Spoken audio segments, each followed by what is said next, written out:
The Philadelphia Eagles continue to set themselves up to pretty much do whatever they want in free agency. That continued on Friday, and they need to make a splash in a few weeks. You are Locked On Eagles, your daily Philadelphia Eagles podcast. Part of the Locked On Podcast Network, your team every day.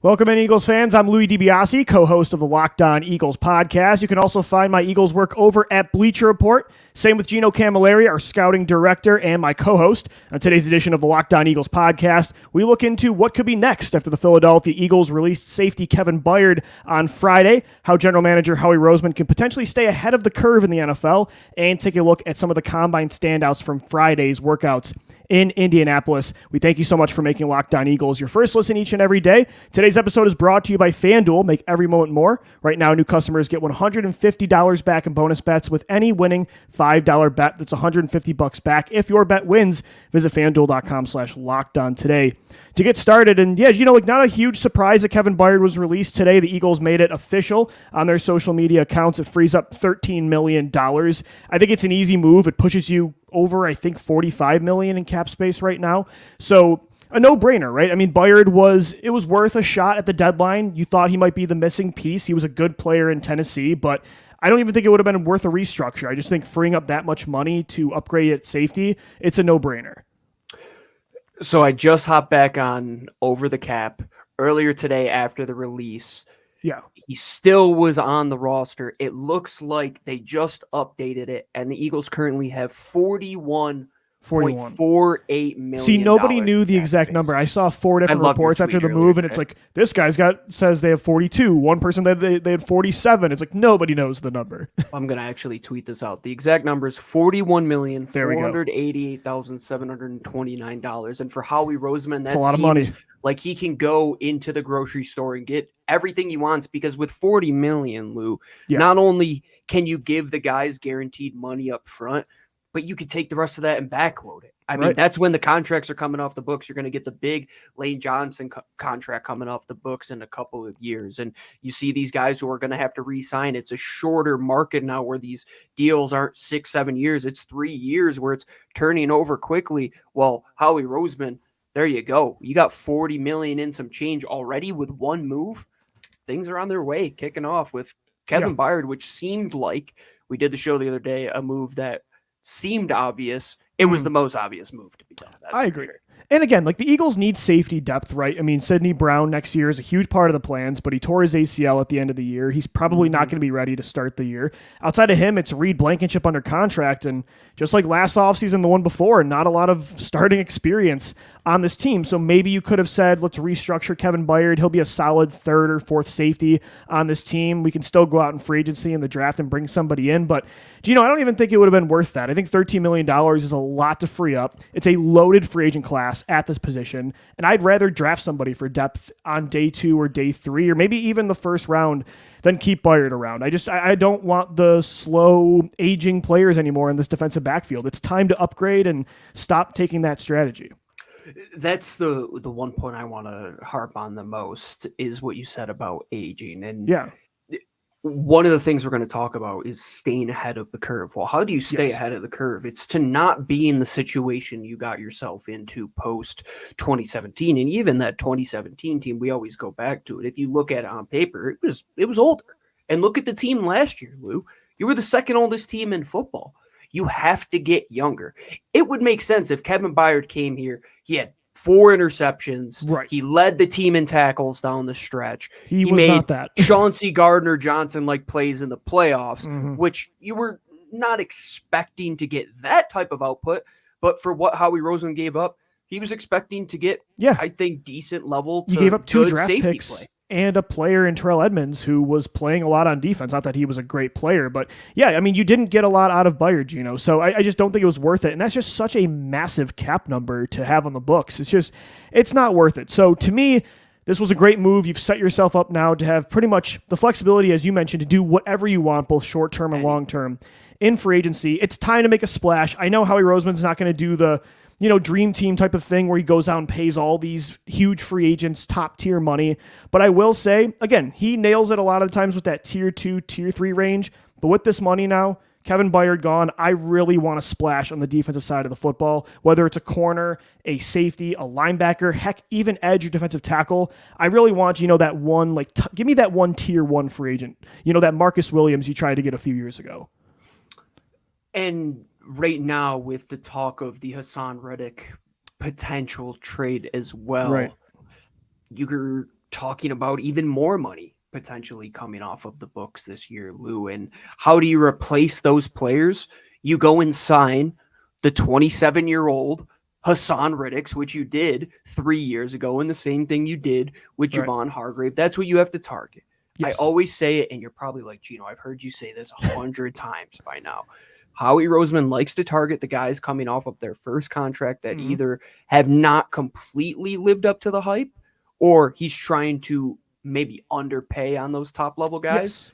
But I he's trying to be a year too early than a year too late. Yes, and that's staying ahead of the curve. But this year, Lou, with what he has, maybe this is the year he does get into a bidding war. And I'm not saying he just goes and he's shooting from the hip, just spending all this cash. But if there's one guy that he truly has his eye on, that Marcus Williams approach of a couple years ago where he got outbid by Baltimore, well, maybe it's a new Howie Roseman. Like if you want to pay a Patrick Queen or an Xavier McKinney, you can do that. And that doesn't going up $30 million a year. Who knows where it can go? And as you mentioned, you made a great point. Like he does like to be a year too early than a year too late. They like to do that at head coach too, right? Andy Reid, Doug Peterson, Nick Sirianni. That's just what the Eagles do. But the opposite doesn't mean you have to just go and pay I'm not saying go out there and pay a 33-year-old free agent that's a proven star from the past. You can pay a prime player that's already been established as well. Like there is a middle ground there. Don't do what the Buffalo Bills did when they signed Von Miller to what was that, a 5-year deal at the age of I'm not saying go throw 32. A bunch of money at Levante David, right? No, please don't do that. I saw, I believe it was PFF or maybe Bleacher Report. Somebody did a perfect free agent fit for the teams and Levante David to the Eagles. I'm like, I wouldn't get caught up in that idea because you're going to just fall into that same trap. I'm like Kevin Byard again. I love the aggressiveness at the free agent or the trade deadline. He really was the missing piece. You felt like they don't have the playmakers at safety. But when you look down the stretch at how slow and poor tackling you saw from Byard and James Bradbury, as you mentioned, to stay ahead of the curve, you got to be able to run. And you got to get fresh and stay young on that side of the football. And especially the guys that he's playing next to, are you going to justify keeping a third-round pick, Cindy Brown, off of the field and hinder his development to any extent? Or same with Reid Blankenship or whoever you add in this draft class or whoever you were to sign. No, I mean, the writing was on the wall for Kevin Byard. He's going to go and probably get a deal somewhere else, and you released him, you're not going to get that compensatory selection. That's one thing that we have to be cognizant of. So keep that in mind down the road. But right now, Lou, it's a young man's game at that safety position. I think they continue to go down that road. You had a Kyle Duggar in that room, or heck, do you break the bank? And I know Antoine Winfield got tagged, but do you sign one of the next best guys? Do you go and sign the top guy in this class, or heck, even at linebacker as well? The Eagles haven't done that since the days of Chip Kelly, when it was like, who's the best cornerback? Byron Maxwell. We went and got him. And a lot of people don't love the idea of tagging or trading and paying a L'Jarius Sneed, but I hate that idea. Yeah, but again, they have the flexibility now. If that's something they want to do and add a premier corner like that, they do have that flexibility, and I love the move to release Kevin Byard today. And again, I love that Howie's aggressive at the deadline. I will say, though, he misses a lot. I mean, outside of Jay Ajayi, most of these have been kind of strikeouts, but you got to keep taking swings at that spot. So looking back at the Byard move, didn't work out, but the execution didn't work, but I like the mindset behind it. I'm not going to say that it didn't work out, because without him, who knows truly how bad it could have been. He did took Justin Evans off the field at least. So he did come up big for you in that Kansas City game in a huge spot with that big interception. But to go and move assets for a guy who's aging, who did have that contract, and if at the time you were to find a way to be able to maybe keep him on the roster, which if you go back and listen to those shows, we thought he could be here. Well, with $13+ million coming the Eagles' way, yeah, Howie Roseman can go and pay a guy $13 million who's much younger, much more athletic, and it doesn't even have to be at safety because linebackers much more bare with just Nakobe Dean there. You don't know what else you're going to have. Right. Like you said, do you want to pay a premier cornerback? But the thing it does is opens up that optionality element where Howie Roseman always wants to be. He never wants to be backed into a corner. He always wants to be ahead of the curve and have multiple pitches that he can go and throw at the rest of the league. Totally agree. And Howie Roseman's always trying to stay ahead of the curve. He talked about that again this week at the NFL Scouting Combine. How does he stay ahead of the curve in 2024? Gino and I will get into that coming up next right here on Locked On Eagles. Today's edition of LOE is brought to you by our friends over at FanDuel. It's America's #1 sportsbook, the official sportsbook here at LOE and the entire Locked On Podcast Network. And right now, it's basketball season, and new customers get $150 in bonus bets when you hit any winning $5 bet. Just a simple Abraham Lincoln, save your money on lunch, put it into FanDuel, and you can win up to $150 back in bonus bets simply by betting on overs, unders, player props. If you're somebody like me that loves the parlays, you can get in on that as well. Just visit FanDuel.com/LockedOn to shoot your shot. FanDuel, the official sportsbook partner of Locked On Eagles, the Locked On Podcast Network, and the NBA. We thank you so much for making Locked On Eagles your first listen each and every day. Guys, want to let you know that Locked On has launched the first ever national sports 24/7 streaming channel on YouTube, and now it's also available on Amazon Fire TV in the free Fire TV channels app. Locked On Sports Today is here for you 24/7, covering the top sports stories of the day with the local experts of Locked On, plus our national shows covering every league. Find Locked On Sports Today now available on the free Fire TV channels app. So, Gino, every single year, Howie Roseman talks about this at the Combine, I feel like in his interviews, about how when the league zigs, he wants to zag, right? To stay ahead of the curve. That's part of how he won a Super Bowl in 2017. It's part of how he rebuilt this football team in 2022, right? You could point to a lot of ways that he tried to be creative. You know, he kind of started the trade era back in 2016 of being aggressive and trading away draft picks. And then these past few years when teams got more aggressive, he started to collect a lot of draft ammunition. He tried, building a track team in 2020, targeting small school players. Like, it always feels like he's trying to be creative, even if it doesn't work. If you had to say, like, there's a way he tries that this year, maybe it's, he mentioned at the Combine too how the Seahawks did this back in the day with corners, how teams wanted fast corners, so these lengthy, taller guys fell, like a Richard Sherman, and how the Chiefs at times would go for those, smaller fastball edge rushers. Is there a way you think this year he could try to stay ahead of the curve? Well, if I had that answer, Lou, I would hopefully be a general manager. I guess that's actually a fair point. Yeah. But if you're going to stay ahead of the curve, I think it's just continuing to evolve and look at the trends of the National Football League and say, right, where can I be different, but also play into my strength? And what is the strength rather of this team? And I think it's on offense. And like, maybe he just gets all in on the offense and says, let's go total Big 12.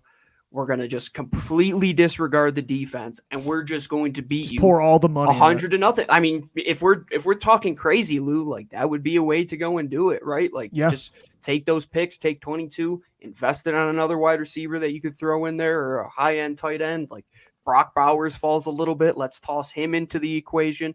Maybe Howie Roseman wants to do that, or maybe he wants to ride the trends and see where he can differentiate. Like, on defense, he still knows that his front is really good. Well, maybe with a deep corner class, and he could go 2-3 guys in a row at a position where you've never seen that before, where they just know how big of a hole they have there and how good of a class it is.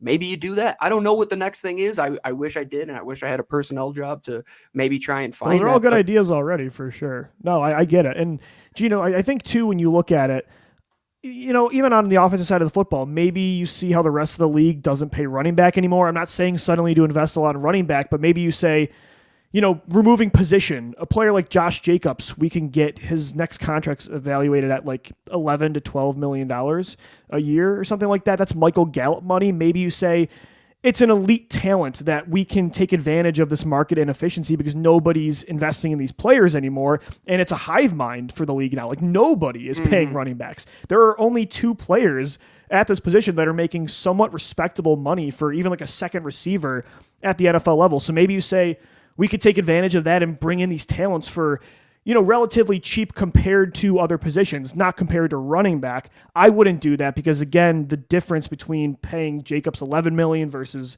a Gus Edwards $2 is just not worth it. But yeah, I do think it's good to know your general manager is always trying to think of those ways to be ahead of the curve because, as he mentions, if you're following suit, normally you're too late. If you're following suit, that means the people planning that have already beat you are already planning their next move. So you're basically 2 to 3 steps behind at this point. And that's what the situation was in 2023, right, Lou? That the league started to move in a different direction where the Eagles, I would say, started to plateau to a degree. And what is the next evolution? Well, is it ways to implement new things on the football field where maybe you continue to invest highly in that backup quarterback and you start to see more dual quarterback looks in football, which is something that is a little 2 QB system. Okay.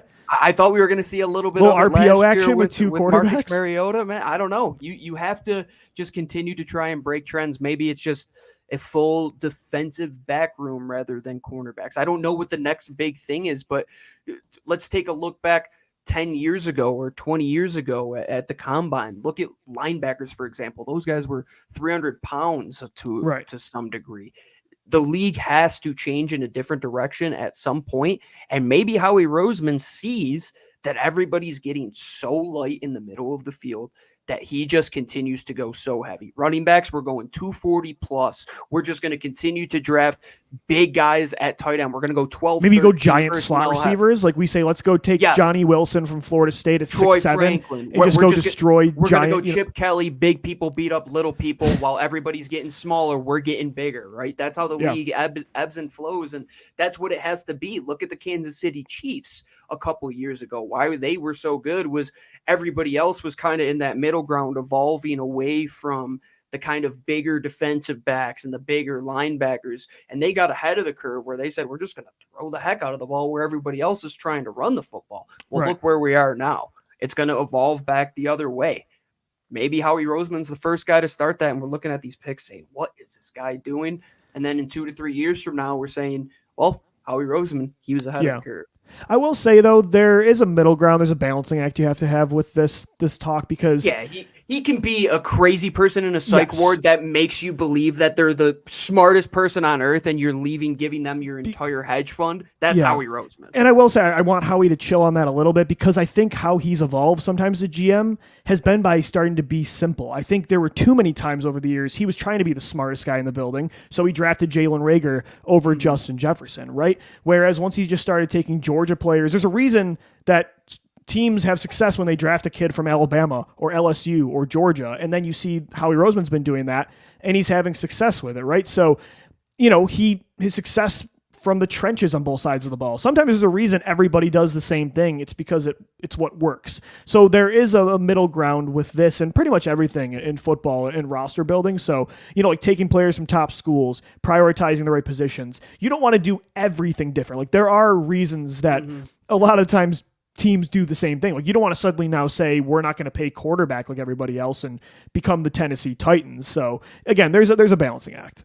Yeah, only Siths talking absolutes, and the Eagles did that in 2020 where they just went so hyper focused on just on 4-3 speed. That's it. You got to be able to run. You have to be able to be versatile in today's day and age in the NFL. And like you said, Lou, if you go too simple, like this process of just drafting Georgia guys, maybe that comes back to bite them. Like you don't want to go too far that way either. Sure. You have to find that middle ground. So finding those discussion points of where you can be different. Maybe it is capitalizing on the NIL and finding these guys like the Jalix Hunts of the world that go to the Houston Christians. Maybe it's more focusing on that than the big schools because they are easier to scout. Sure. Whatever it is, Howie Roseman, I'm sure within his own personnel department is having these exact discussions day in and day out. Absolutely. Because the reason he's here, Lou, is he has survived and adapted, I think, a lot better than everybody else, arguably. And right now,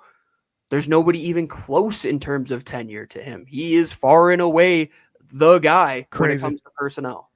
Absolutely. One thing that Howie Roseman, I think, does need to adapt to this offseason is invest in the cornerback position. And, Gino, there were a lot of prospects that shined today at the Combine. Some takeaways coming up next right here on Locked On Eagles.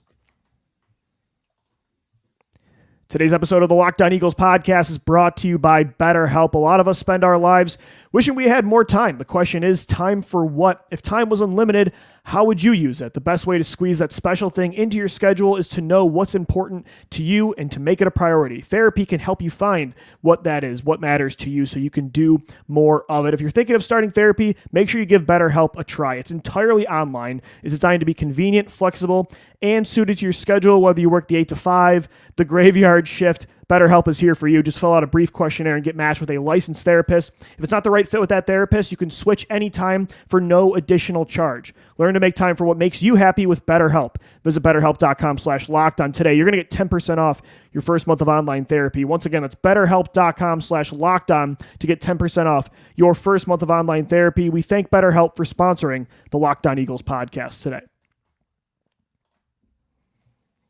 All right, wrapping up this Friday edition of Locked On Eagles, the NFL Scouting Combine continues down in Indianapolis at Lucas Oil Stadium. And, Gino, today, I mean, you talked yesterday on the show, there were some freaks testing at linebacker, Insane. defensive tackle, defensive end. I saw Peyton Wilson, the linebacker from NC State, ran like a 4.44. Just crazy. I mean, it's insane how this sport and just all of sports entirely have evolved where these guys are just freaks. I mean, Brendan Fisk running a 4.7 flat. I mean, incredible. Today at corner, it was just as good. I mean, Quinyon Mitchell running a 4.33. Nate Wiggins from Clemson running in the 4.2s. I will say I'm starting to get nervous. Ran his freaking hip flexor off of his body. Yes, which luckily he's going to be ready for his pro day, they said. Clocked in at 24 miles an hour, his max speed, according to Next Gen Stats. I'm starting to get nervous, man. As a guy that wants corner at pick 22, I don't know if any of these kids are going to. Terrion Arnold, he had a great day too. I love that speech he gave at the end of his practice. I don't know if any of these guys are going to be available. You might have to trade up. I mean, Terrion Arnold may have just made more fans than anybody in a single moment. Worked up, man. That was tough to watch. Folks, if you didn't hear what Terrion Arnold had to say, he literally professed his love to his mom and said how inspirational he was to the nation. And he's a kid, dude. He's what, like 18, 19 years old right now. He's not somebody that's aging out where you're like, oh, is he a 23, 24-year-old prospect? He ran well. So did Quinyon Mitchell. So did Wiggins. So did a lot of these guys, to the point where you and I were saying before the show, my guy out of Oregon, Kyrie Jackson, runs a 4.5 at 6'3", and we're saying, oh, that's a good time. And that's still in the 94th percentile, where as opposed to the rest of the guys that look slow. But this is such a place in time where the athleticism is freakish. I mean, you got the kid out of Mississippi State, DeCamarion Richardson, running a 4.34 official. That's banana land. These guys are giving GMs a reason to let the Kevin Byards walk, to let the James Bradburys walk. Because if you're looking at this athleticism, Lou, and you see your guys who can't run, but then you're like, hey, why didn't we just draft 2 or 3 of those guys that we saw run really well and their tape matched up with it? Because you talk about the top of the board, Quinyon Mitchell, his tape matched up to what he did at the Senior Bowl with what he did at the Combine. Same with the Terrion Arnolds of the world. These guys are just continuing to put together pieces of the puzzle and make this process good for the Eagles, where you are in this conundrum of, do we have to trade up, or are these guys going to force us to pick them at 22? I think you got to do it. I mean, but you might have the optionality, Lou, that 4 or 5 of these guys might be worthy of that selection for you at 22, that you can make the argument that we could pick any one of these guys. Or you and I were talking about this as well. If you don't go there in day one, Day 2, you have 50 and 53. Well, we now have optionality to go and trade up to potentially get the best guy at maybe that 33rd pick where we have the pick of the litter and we could take the best corner on the board in day 2. They have so many things that are just slapping them in the face right now saying, Howie Roseman, pick a cornerback, top 50 pick a cornerback. It's all pointing to that, there man. And watch that today. And the tests, seeing these prospects just become studs. When you look at the bad free agent class, even L'Jarius Sneed now getting tagged, do you really want to give up a 3rd-round pick and a big contract? It's all pointing to finally, it's all pointing to finally investing at cornerback early on. And Howie Roseman is no stranger to trading up and being aggressive. He did it for Devontae Smith after he moved down. He moved up for Devontae. He moved up for Jordan Davis. He moved up for Jalen Carter. He will go after top-tier talent at certain positions. He needs to do it. This is, to me, the year for corner. And I like the day 2 options in round 2, but after that, it becomes more of a slot-heavy class. And I really just think you need to say, okay, we need to make sure, I'm not saying move up from 22 to 10, but I think they need to make sure they go and get one of these top 4 players. And even if not, like you said, if you trade up in day 2 to go get a Kyrie Jackson type of player, I'm all in on that. They need to be aggressive at corner because, like you said, I don't know how you justify putting out slow Bradbury at 31, 32 years old when Nate Wiggins is running a 4-2 flat, and then Darius Slay is still talking trash about Eagles fans on the podcast. Kevin Byard is getting cut. You got to get faster, and it's time to fix corner long term. And it's even in the argument to say that Avonte Maddox is his job 100% secure with the unknown certainty of Zach McPherson behind him. Nobody at that corner position should feel like their job is secure, especially because the UDFAs last year, Lou, Eli Ricks, look at what he goes out there and does last year for you. You can't take him off the field. Keely Ringo, the same exact thing. You are forcing Howie Roseman to make tough decisions for the better. And hopefully this is the year that he learns, Lou. And I will continue to say one thing I've said yet again on the pod over and over again is that I believe when Howie Roseman picked Sidney Jones and he picked Rasul Douglas and he brought in Ronald Darby and he concocted that room that the way it was on paper, he did enough. I don't think the coaching did enough to get the best out of those guys in certain situations. This year, Howie Roseman, he saw what his defensive backs coaches could do last year. Now you have a new scheme where hopefully Fangio can get better play out of those guys. Heck, look at Miami. What you get Cater Coe who goes out there and he's an unknown. Now he's a household name. Heck, give Vic Fangio a reason to develop these guys. Pick multiple players like you did with Sidney Jones, like you did with Rasul Douglas. Because if you're making the argument of where we are going to double up, the other positions out there, Lou, they're not as deep as corner is. No. I watched defensive line yesterday. I watched those guys at linebacker. You see this safety group, which I was gonna say, for even me, safety. I love safety. Safety is take it or leave it for There's what like 5 guys, and after that, if I'm investing, it is corner because the way it is, Lou, if teams are drafting as many wide receivers as they are in today's day and age, and colleges are able to have 3, 4. Look at Washington with Jalen Polk and Roma. I was going to say, there's like so 10 wide receivers you could justify being first-round picks right now, maybe more. What do you have to do on the opposite side to take them away? You have to do the same exact mentality. It's not a position to go cheap. Teams are going to draft 4 wide receivers a year, and I'm going to draft 1 corner. That's not Gino, or not do it at all. Right, and as Jason Kelsey said, corner already was like the hardest position to play, and it's only going to get harder with how talented receivers used to come out of the draft and take a little bit to develop sometimes. Not anymore. And if you look at mock drafts right now, there are some studs in this class, and I totally agree. It's time to invest in corner, and the NFL Combine is totally showing you that right now. One last thing I'll say, Lou. Yeah. If by some way Washington lucks into getting one of the top guys like Malik Neighbors, or I don't even want to say it, Marvin Harrison Jr., and you are going to throw out 32-year-old Darius Slay for the next 3 years to James go and Bradbury cover him? Or somebody else, some tier 3 free agent? Best of luck, folks. Best of luck. That'll do it for today's edition of the Locked On Eagles podcast. Thanks, everybody, for making us your first listen each and every day. We'll be back on Monday to continue to recap. The NFL Combine workouts continue the next few days, starting with the offensive side, or I should say wrapping up with the offensive side of the football. For Gino Camilleri, I'm Lou DiBiase, signing off as always. Thank you for downloading, thank you for watching and listening, and let's go Birds. Fly, Eagles, fly.